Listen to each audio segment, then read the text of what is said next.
Chakma IT ইনস্টিটিউটের পক্ষ থেকে সবাইকে স্বাগত জানাচ্ছি। বন্ধুরা কেমন আছেন সবাই? আশা করছি সবাই ভালো রয়েছেন এবং সুস্থ রয়েছেন। তো আজকে আমরা যেটা শিখতে যাচ্ছি তা হচ্ছে কম্পিউটারের যে বেসিক বিষয়গুলো সেগুলো আমি দেখাতে যাচ্ছি। আপনারা হয়তো পূর্বের ভিডিওগুলোতে দেখেছেন, অর্থাৎ আমাদের এই যে যেটা দেখতে পাচ্ছেন এটা হচ্ছে মাউসের আমরা এখান থেকে এখান থেকেই বিভিন্ন কিছু পার্সোনালাইজ দেখতে পারি। যেমন আমাদের ল্যাপটপের যে পারফরমেন্স এই এই পার্সোনালাইজে আমরা দেখতে পাই, যেমন পিকচার আমরা ইচ্ছে মতো এখানে এই এই সোজ দ্য পিকচার, এখানে স্পেস পিকচার চেঞ্জ করতে পারি। তারপর এখান থেকে কালার সস করতে পারি, হ্যাঁ। তারপর আমরা এখান থেকে কালারসে যেতে পারি, তারপরে লক স্ক্রিন, থিমস, এগুলো আমরা দেখতে পাই। তো এখন আমরা এখানে যাচ্ছি, এই যে এখান থেকে আমরা এখানে ক্লিক করব MS ওয়ার্ড, WORD। আমরা ওয়ার্ড ক্লিক করার সাথে সাথে এখান থেকে আমরা ওয়ার্ডপ্যাড ওপেন করতে পারবো। আমরা মাইক্রোসফট ওয়ার্ড 2010 এখান থেকে ডবল ক্লিক করে দিব। যেমন দেখেন আমি ডবল ক্লিক করে দিলাম। ডবল ক্লিক করার সাথে সাথে আমাদের MS ওয়ার্ডের যে প্রোগ্রামটি এটা চালু হয়ে গেল, MS অফিসের MS ওয়ার্ড ডকুমেন্টটি। তো MS ওয়ার্ডের এইটি আমাদের কেন প্রয়োজন তা হচ্ছে আমরা বিভিন্ন লেখালেখি করি, বিভিন্ন চিঠি লিখি, অ্যাপ্লিকেশন লিখি, হ্যাঁ, বিভিন্ন গল্পের বই, বিভিন্ন সাহিত্যের বই, বিভিন্ন কিছু লেখালেখি যখন করি আমরা MS ওয়ার্ডে আমরা লেখালেখি করি, হ্যাঁ। তো আমাদের MS ওয়ার্ড ডকুমেন্টটি ওপেন হয়ে যাচ্ছে। তো এটা ওপেন হোক, এই যে ওপেন হয়ে গেল। এই যে আমরা প্রথমে এখানে লিখি বাংলাদেশ ইজ বিউটিফুল। ওকে, আমরা লিখলাম বাংলাদেশ ইজ বিউটিফুল। এই যে আমরা এখানে আমরা যেটা দেখতে পাচ্ছি, আমরা কিন্তু আজকে হোম, ইনসার্ট, পেজ লেআউট এতটুকু পর্যন্ত আমরা জানবো। এই যে আমরা এটা প্রথমে কি করব, মাউসের রাইট বাটন ক্লিক করে এরকম করে ক্লিক করব। ক্লিক করে আমরা এই যে এখান থেকে সেলিব্রি বডি এরকম করে লেখা আছে, আমরা আমাদের এই ফন্ট অর্থাৎ লেখাগুলো আমরা চেঞ্জ করব। এখান থেকে টাইম নিউ রোমান, তারপরে এখান থেকে হয়তো ফন্টের সাইজ আমরা 14 দিব, 14 দিয়ে দিলাম। তো আমরা একটু একটু বড় করতে পারি। এই যে দেখেন কত সুন্দর। ওকে, তো আমরা বাংলাদেশ ইজ বিউটিফুল, তো আমরা এটা ডাইরেক্ট সেন্টার বরাবর রাখতে পারি। আর এটা হচ্ছে এদিকে হচ্ছে আমাদের শো করবে আমরা কি দেখতে পাচ্ছি তা। এই যে এইটা দিলে এরকম করে দেখাবে, এরকম করে দেখাবে, এরকম করে দেখাবে ডকুমেন্ট। তো এখন আমরা চাচ্ছি এখানে এই লেখাটা আমরা বিভিন্ন স্টাইল করতে পারি, যেমন বোল্ড করতে পারি, হ্যাঁ, তারপরে ইটালিক করতে পারি। এই যে ইটালিক হয়ে গেল। তারপর এই লেখাতে ইচ্ছে করলে আমরা এখান থেকে কালারও করতে পারি। এই যে দেখেন এটা কালার করে দিলাম। আচ্ছা, এই কালারটা নয়, আমরা এই কালারটা করব। সাথে হচ্ছে আমরা এটা হচ্ছে রেড করে দিব। এই যে দেখেন, এই যে বাংলাদেশ ইজ বিউটিফুল, হ্যাঁ, কত সুন্দর করে একটা লেখা হয়ে গেল। ওকে, তো এখন আমরা চাচ্ছি যে এখান থেকে এই যে এখানে এক ক্লিক দেওয়ার সাথে সাথে এখানে একটা আন্ডারলাইন হয়ে গেল। ওকে, এই যে দেখেন আন্ডারলাইন হয়ে গেল। আমরা কন্ট্রোল জেড করে এটা একটু ইয়ে করি, তারপর আমরা এখান থেকে control Z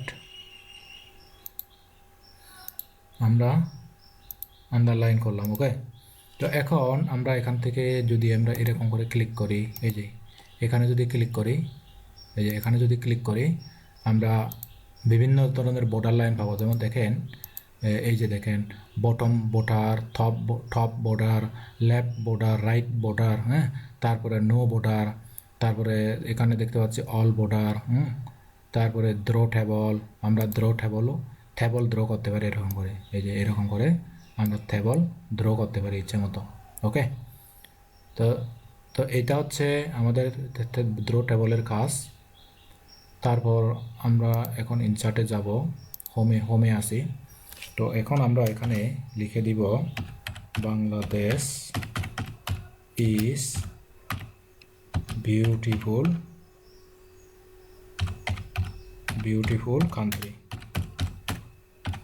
okay, Bangladesh is beautiful country. তো আমরা এটা কী করবো, এই কালারটা একটু চেঞ্জ করব। কালারটা কত করব, এই যে এই কালারটা সুন্দর করে দিব।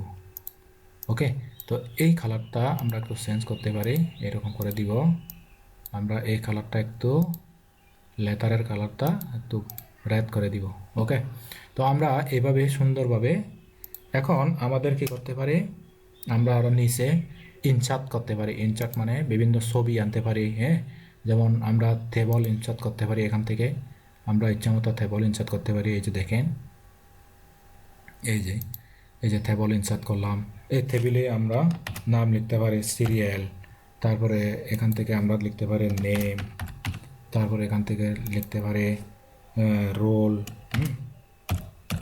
তারপরে এখানে লিখতে পারি মোবাইল নাম্বার, মোবাইল নাম্বার। ওকে, এই যে দেখেন, তারপরে আমরা ইচ্ছে করলে এর নিচে এই যে এভাবে ক্লিক করে করে আরও আনতে পারি। হ্যাঁ, তো আমরা এরকম করে আমরা এটা ইটালিকটা চেঞ্জ করে দিচ্ছি। তারপরে এখান থেকে আমরা ইনসার্টে যাব, আমরা পিকচার আনবো। তো এখানে আমি যে কোনো একটা পিকচার আনতে পারি। অর্থাৎ আমরা মাইক্রোসফট ওয়ার্ডের বিভিন্ন ব্যবহার আমরা শিখতেছি। তো আশা করি আপনারা খুবই মনোযোগ সহকারে দেখতেছেন এবং এগুলা অবশ্যই প্র্যাকটিস করবেন। তো আমি এখান থেকে মাই ইম্পর্টেন্ট ডেকো থেকে এখান থেকে যে কোনো একটা ইমেজ আনবো। আমার এখান থেকে যাই, এখান থেকে গিয়ে এই যে এই ইমেজটা আমরা আনি, এটা একটু ইনসার্ট করি, ইনসার্ট করে দিলাম। তো ইনসার্ট করে আমরা ইমেজটা এখানে আনবো। এই ইমেজটা একটু আসুক। এই যে দেখেন এই ইমেজটা, এটা একটা সুন্দর ইমেজ। ওকে, তো এই ইমেজটা মনে হয় 2022 সালের ইমেজ। এটা হচ্ছে আমি, তা এটা হচ্ছে আমাদের বর্তমানে এই স্টুডেন্টগুলো ক্লাস 9 ক্লাস 10 পরীক্ষার্থী। এই স্টুডেন্ট, অনেক স্টুডেন্ট এখান থেকে নাই।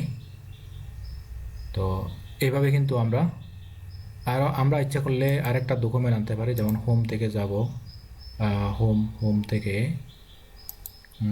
যেমন দেখেন আমরা এখান থেকে গেলাম, নিউ আনতে পারি, আরও নতুন আনতে পারি। যেমন এখানে ব্ল্যাঙ্ক ডকুমেন্ট আনতে পারি, তারপরে ব্লগ পোস্ট আনতে পারি, রেসেন্ট টেমপ্লেট আনতে পারি। আমরা রেসেন্ট টেমপ্লেট একটা আনি। ওকে, আমরা প্রত্যেকটি টেমপ্লেট ঘুরে ঘুরে খুলে খুলে দেখব। ওকে, এই যে দেখেন এটা হচ্ছে রেসেন্ট টেমপ্লেট। হোমে যাচ্ছি, তারপরে আমরা স্যাম্পল টেমপ্লেট আনতে পারি, ব্লগ পোস্ট আনতে পারি। এই যে ক্রিয়েট করলাম। এই যে আমরা আরেকটি রেজিস্টার নাও, রেজিস্টার লেটার। এই যে এটা আমরা ইচ্ছে মতো ব্লগ পোস্ট লিখতে পারি। হ্যাঁ, এই যে আমরা ইচ্ছে মতো বিভিন্ন কিছু লিখতে পারি, বিভিন্ন কিছু নিয়ে আমরা ব্লগ লিখতে পারি। ওকে, তো এভাবে আমরা বিভিন্ন কিছু ব্লগ লিখতে পারি। তো এভাবে কিন্তু আমরা তারপরে এটা আমরা সিলেক্ট করব, এরকম করে সিলেক্ট করে তারপরে আমরা ইনসার্ট যাব। ইনসার্ট দিয়ে আমরা এখান থেকে সেভ থেকে এই শেপটা নিব, এই শেপটা নিয়ে এরকম করে দিব। দেখেন সুন্দর একটা শেপ আমরা ড্র করলাম। হ্যাঁ, তো তারপর আমরা ইচ্ছে করলে এরকম করে আরেকটা শেপ দিতে পারি। হ্যাঁ, এখানে লিখতে পারি আমরা কোনো কিছু লেখা। যেমন দেখেন এখানে যদি আমরা থ্যাঙ্কস আনি, এরকম করে লিখব। কী বলে লিখব, কিওক্রাডং,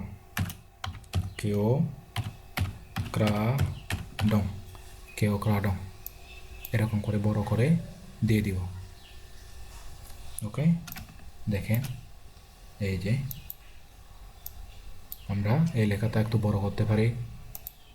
ইনসার্ট, যেহেতু এটা ব্লগ পোস্ট, এরকম করে আমরা দিতে পারি। তো এখানে লিখতে পারি এই দিকে। ওকে, তো আশা করছি আপনারা বুঝেছেন।